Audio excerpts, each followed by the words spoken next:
Dalam surah Fatir Allah sampaikan, ya ayuhan nasu inna wa'adallahi haq fala taghurrannakumul hayatud dunya wala yaghurrannakum billahil ghurur. Kata Allah, hai manusia, sungguhnya janji Allah itu pasti. Janji Allah itu pasti benar. Fala taghurrannakumul hayatud dunya, maka janganlah kalian terpedaya dengan kehidupan dunia. Dan janganlah setan yang pandai menipu itu akhirnya mampu menipu kamu tentang Allah Subhanahu wa taala. Ikhwatal iman rahimakumullah, di sini Allah memperingatkan kita jangan sampai kita terperdaya dengan tipu daya dunia, dengan kesenangan-kesenangan dunia, dan jangan sampai setan juga akhirnya berhasil menipu kita tentang Allah Subhanahu wa taala. Kita yakin dengan hari kiamat, kita yakin dengan hari kebangkitan. Janji Allah itu pasti, itu maksudnya janji tentang datangnya kiamat, tentang datangnya hari kebangkitan, tentang datangnya hari kelak akan seluruh amalan kita akan dipertanggungjawabkan. Kita yakin dengan itu semua. Namun jangan sampai keyakinan ini justru akhirnya hilang hanya karena kita terperdaya dengan dunia, karena kita tertipu dengan dunia. Akhirnya keyakinan kita tentang datangnya hari akhir dan lain sebagainya tadi itu hilang hanya karena kita terbutakan dengan kesenangan-kesenangan dunia. Nah, maksudnya tertipu dengan kehidupan dunia, Sa'id bin Jubair mengatakan bahwa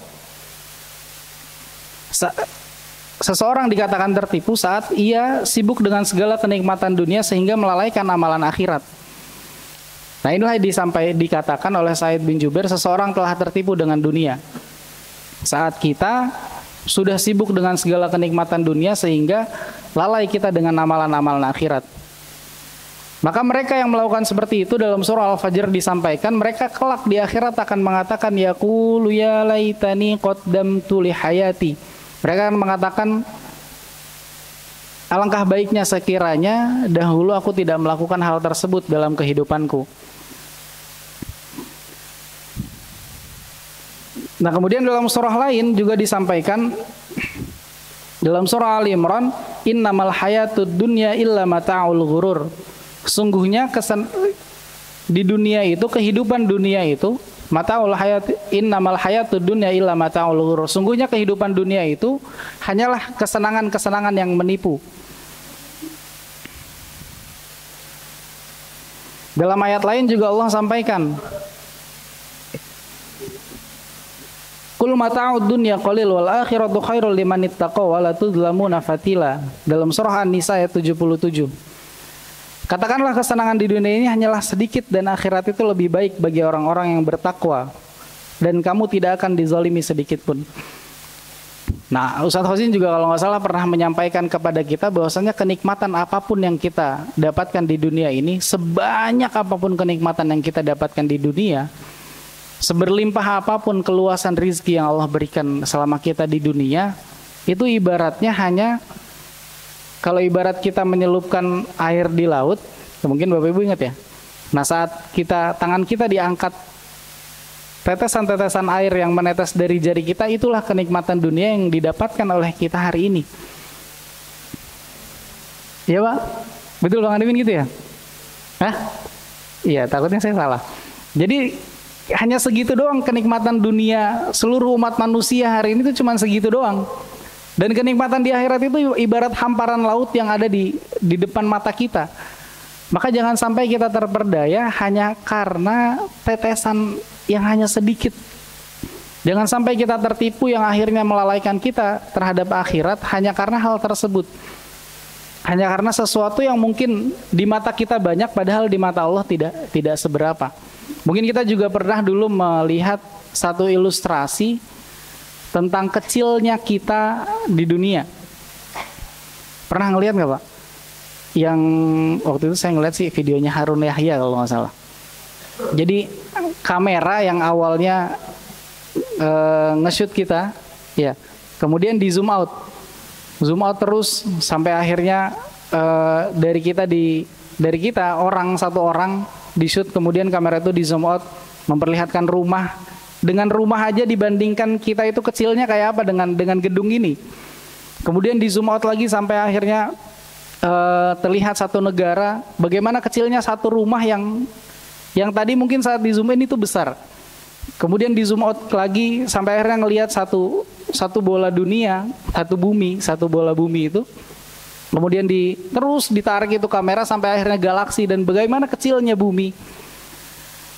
Dan ketika terus ke atas sampai akhirnya muncul banyak galaksi dan ternyata sekecil itu kita. Bahkan di mata Allah yang maha besar itu mungkin kita nggak, sama butir pasir aja kecilan kita. Maka apapun kenikmatan yang kita rasakan hari ini atau yang kita lihat pada orang lain hari ini itu tidaklah sebanding, sangat tidak sebanding dengan apapun nikmat yang kelak kita dapatkan di akhirat. Maka Allah sering mengatakan seperti ini, janganlah kita lupa dengan apapun yang kelak akan kita dapatkan di akhirat. Bahwasanya semua apa yang di dunia itu sementara dan apa yang di akhirat itu akan kekal. Nah, sejalan dengan ini, dalam kitab ini juga disampaikan banyak perumpamaan-perumpamaan terhadap kesenangan dunia.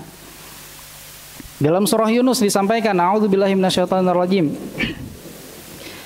Innama masalul hayatid dunya kama in anzalnahu minas samaa'i fakhtalata bihi nabatul ardi mimma ya'kulun nas wal an'amu hatta idza akhadatil ardu zukhrufaha wa zayyanat wa dhanna ahluha annahum qadiruna 'alaiha. Jadi di sini perumpamaan Allah Subhanahu wa taala, kehidupan kita di dunia itu sebagaimana air yang diturunkan dari langit, turun kemudian ke tanah. Dan akhirnya dari tanah itu tumbuh sebuah tumbuhan yang kelak akan dimakan, dijadikan makanan oleh manusia dan hewan-hewan ternak. Hatta idza akhadatil ardu zukhrufaha wa zayyanat wa dhanna ahluha annahum qadiruna 'alaiha. Sampai nanti pada saatnya manusia itu sudah merasa bahwasanya ini tanaman akan terus tumbuh subur dan ini akan terus bisa kita nikmati. Saat manusia sudah merasakan seperti itu, datanglah ataha amruna lailan aw naharan faja'alna hasidan ka'allam taghna bil ams.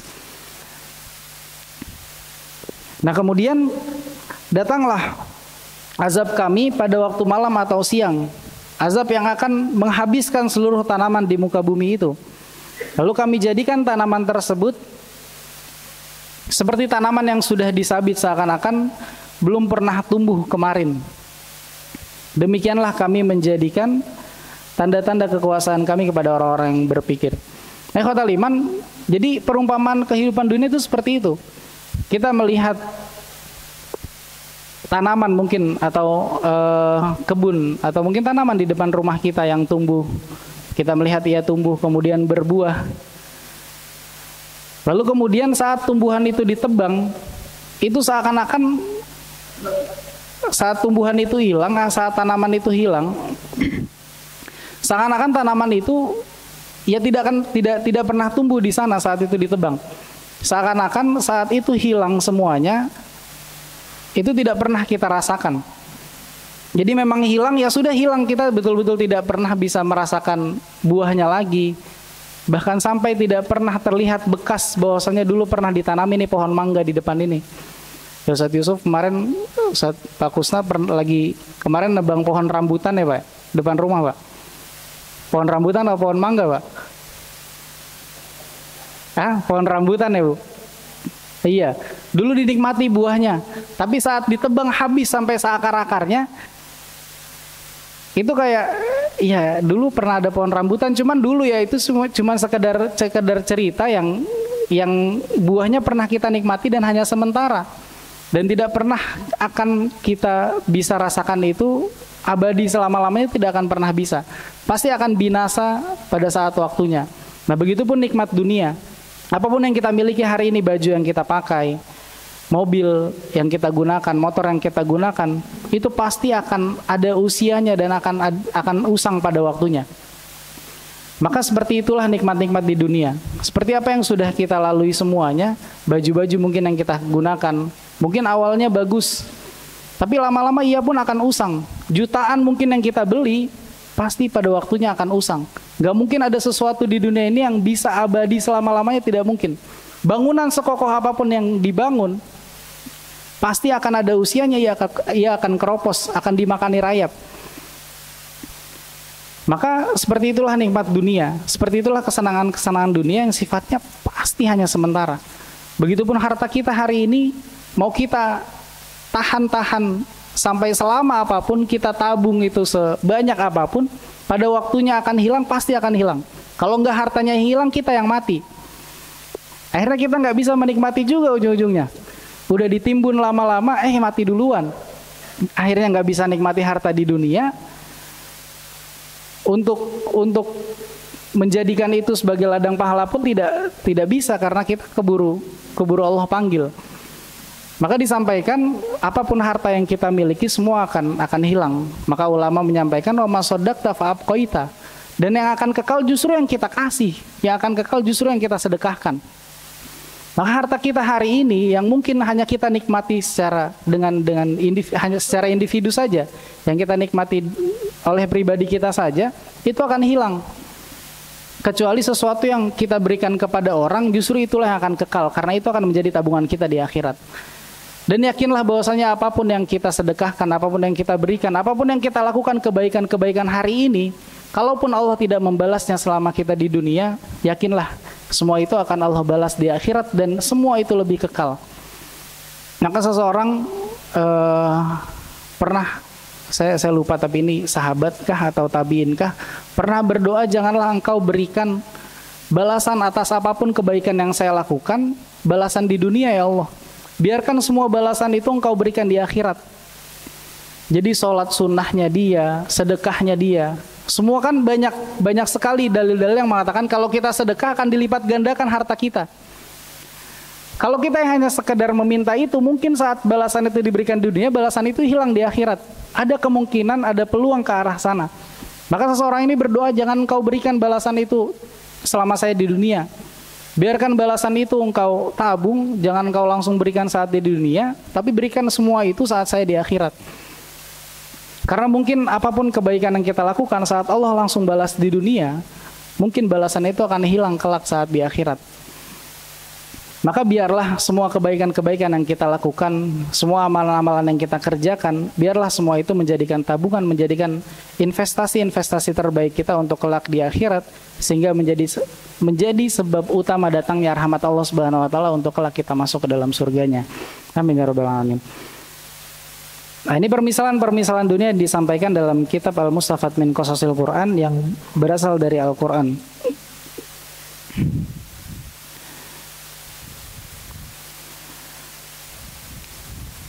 Ya, udah ya Pak. Udah lumayan lama juga saya bicara di sini.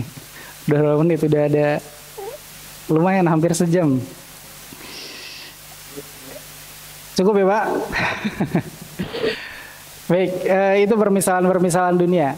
Sedikit menyimpulkan, ada tadi tiga hal utama tadi saat kita ingin terhindar dari godaan setan, ingin membuat tameng yang kuat agar kita tidak tertipu dengan godaan-godaan setan. Yang pertama adalah iman dan tawakal. Terus tingkatkan kualitas keimanan kita dengan taat, dan terus kuatkan keyakinan kita dengan tawakal, bahwasanya semua apapun urusan yang Allah berikan kepada kita, ujian masalah yang Allah berikan kepada kita, yakinlah bahwasanya semua itu pasti akan ada kemudahan-kemudahan yang Allah berikan. Dan semua sarana-sarana yang ada, jangan jadikan itu justru menjadi sandaran utama kita, tapi jadikan sarana itu hanya sekedar sarana wasilah dari Allah Subhanahu wa taala, dan yakinnya bahwasanya semua apapun kemudahan yang kita dapatkan dari urusan ujian masalah yang kita lalui, semua itu datangnya dari Allah Subhanahu wa taala. Kemudian tadi setelah iman dan tawakal, yang kedua Bu, meninggalkan maksiat. Nah, Ibu nyatat atau ingat meninggalkan maksiat. Ya, meninggalkan maksiat. Jadi jangan sampai justru karena satu kemaksiatan kita akhirnya jatuh kepada kemaksiatan yang lain. Ya, akhirnya mungkin hidup kita sudah baik hanya karena satu kemaksiatan, akhirnya Allah panggil kita dalam keadaan sulh khotimah. Nah, ini sudah pernah mungkin kita mendengar sebuah cerita seorang yang hafidz Quran, yang hafal Al-Quran 30 juz, mungkin hafalannya, tapi ternyata karena di akhir hidupnya ia tergoda dengan seorang wanita, dan akhirnya ia murtad karena hanya mengejar seorang wanita, dan akhirnya Allah panggil dalam keadaan tidak sedang berislam, tidak sedang beriman, melainkan malah dalam keadaan syirik, waliyadzubillah. Maka kita yang sudah terus beristiqomah dalam kebaikan, jangan sampai hanya karena satu kemaksiatan, hanya karena godaan-godaan yang mungkin sifatnya tadi duniawi saja, justru menjatuhkan kita pada sesuatu yang begitu berbahaya, yang kita berharap husnul khotimah, hanya karena satu kemaksiatan akhirnya Allah panggil kita dalam keadaan husnul khotimah. Waliyadzubillah lana wa dzurriyyatina jami'an. Dan yang terakhir tadi zuhud dan menghindari gemerlapnya dunia. Ini sesuatu yang memang harus kita usahakan di hari ini. Prinsip-prinsip yang sudah kita bangun mungkin harus kita kuatkan dengan majelis-majelis seperti ini. Karena biasanya kita kalau lagi ketemu orang soleh, kita soleh, Pak. Tapi pas keluar ketemu anak-anak tongkrongan, ya Pak, ketemu orang-orang yang sering nongkrong malam minggu, main gaple, main remi, udah lupa lagi dengan kesolehan kita. Kayaknya asik begadang sampai jam 3, tidur subuh kesiangan. Padahal kalau lagi di sini mungkin itikaf, malamnya baca Quran gitu.